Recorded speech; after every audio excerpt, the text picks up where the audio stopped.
श्री दुर्गा सप्तशती। अथ वैकृतिक रहस्यम।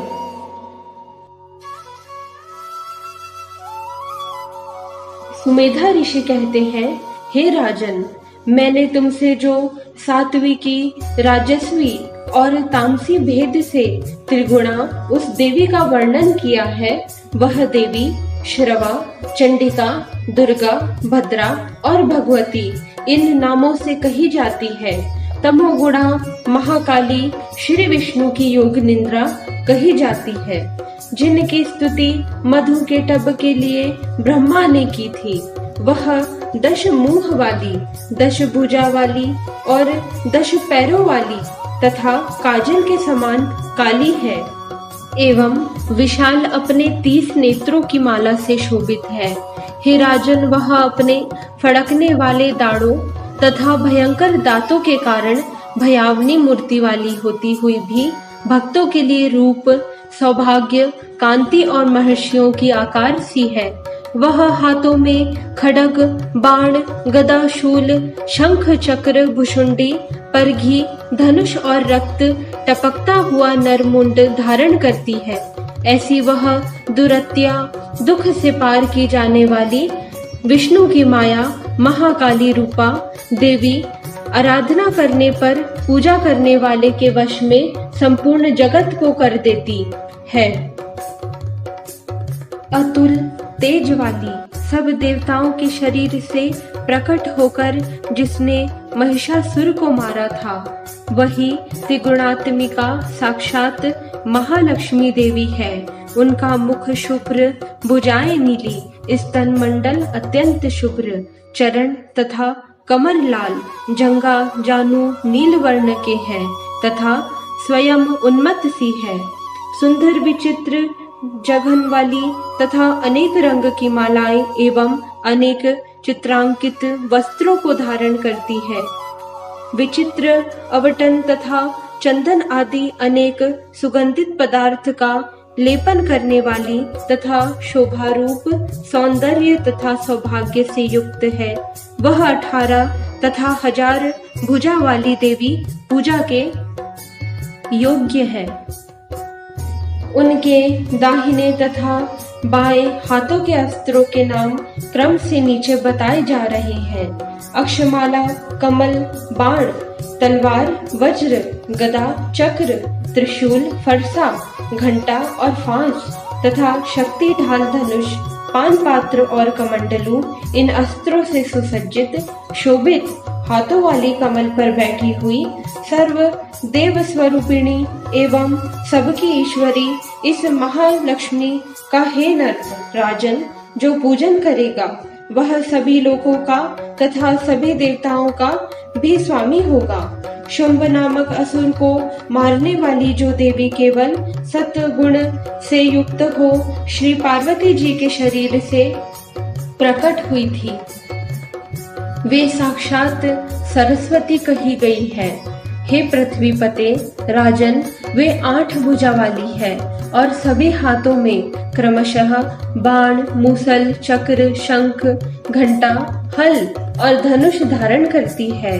ये देवी जो निशुंभ का मान मर्दन करने वाली तथा शुंभ नामक असुर का संहार करने वाली है, भक्ति से पूजित होने पर सर्वज्ञता को प्रदान करती है, अर्थात इनकी पूजा करने वाला मनुष्य सब कुछ का जानकार सा हो जाता है।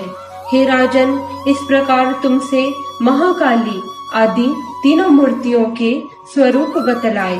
अब जगन माता महालक्ष्मी की एवं उन मूर्तियों की अलग अलग उपासना, पूजा आदि का विधान सुनो। जब महालक्ष्मी की पूजा करनी हो तब महालक्ष्मी को बीच में स्थापित कर उनके दक्षिण ओर महाकाली की तथा बाईं ओर महासरस्वती की पूजा करनी चाहिए और उनके पीछे तीनों युगल देवों ब्रह्मा, विष्णु, महेश को स्थापित करना चाहिए। बीच में महालक्ष्मी के ठीक पीछे सरस्वती के साथ ब्रह्मा की पूजा करें। दाहिने तरफ गौरी के साथ शंकर की पूजा करें। और बाईं ओर लक्ष्मी के साथ विष्णु की पूजा करें तथा इनके आगे निम्न चिन्ह वाली तीनों देवियों की स्थापना तथा पूजा करनी चाहिए।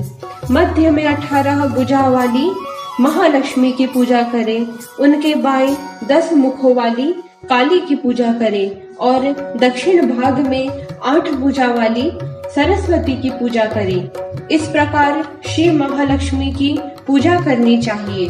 जब केवल 18 भुजाओं वाली श्री महालक्ष्मी की या 10 मुख वाली काली की या 8 भुजा वाली सरस्वती की पूजा करनी हो, तब सभी अरिष्टों, विघ्नों व दुखों के शमनार्थ दक्षिण भाग में काल की तथा वाम भाग में मृत्यु की भी पूजा करनी चाहिए।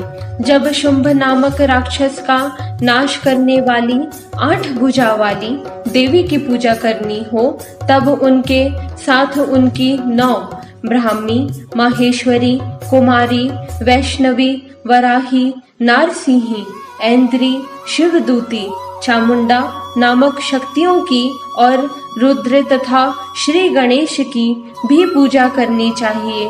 महालक्ष्मी की पूजा नमो देव्ये महादेव्ये शिवाय सततम नमः नमः प्रकृते भद्राय नियता प्रणतास्म ताम इस मंत्र से उत्तम विधि पूर्वक करनी चाहिए। महाकाली, महालक्ष्मी और महासरस्वती इन तीनों देवियों की पूजा में उन्हीं स्तोत्रों और देवी की पूजा करनी चाहिए, क्योंकि ये ही महालक्ष्मी, महाकाली और महासरस्वती कही जाती है।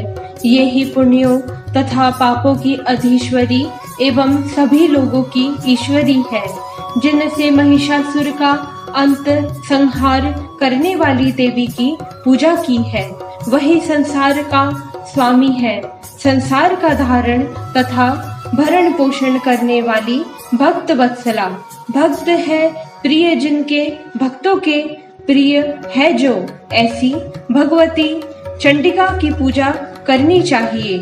अर्घ्य आदि से, आभूषणों से, चंदन से, गंधों से, फूलों से, धूप दीप एवं अनेक प्रकार के खाने योग्य उत्तम पदार्थों से युक्त निवेदों से और हे राजन रक्त से भीगे हुए बलि के मांस से और मदिरा से पूजा करनी चाहिए। किंतु हे राजन, रुधिर से तराबोर बलि तथा मांस द्वारा जो पूजा कही है वह ब्राह्मणों के लिए नहीं, क्योंकि ब्राह्मणों के लिए मग मांस से पूजा करना कहीं भी नहीं कहा है। प्रणाम से, आचमनीय से, सुगंधित चंदन से, लवंग कपूर एवं पान आदि से भक्ति पूर्वक पूजा करना चाहिए। देवी के सामने बाईं ओर कटे सिर वाले महिषासुर की पूजा करनी चाहिए, जिसने देवी के साथ देवी अस्त्रों द्वारा सायुज्य प्राप्त कर लिया, और देवी के सामने दाहिनी और सर्वप्रथम देवी के वाहन धर्म स्वरूप सिंह की पूजा करनी चाहिए, जिसने स्थावर जगममय जगत को धारण कर रखा है, और बुद्धिमान मनुष्य एक चित्त होकर उस देवी का स्तोत्र पाठ करे। तत्पश्चात दोनों हाथों को जोड़कर पूर्वोक्त इन तीनों प्रथम, मध्यम, उत्तम चरित्रों से देवी की स्तुति गुणोत्कर्ष वर्णन करें। यदि एक चरित्र का पाठ करना हो तो मध्यम चरित्र का करना चाहिए, न कि प्रथम या उत्तम का।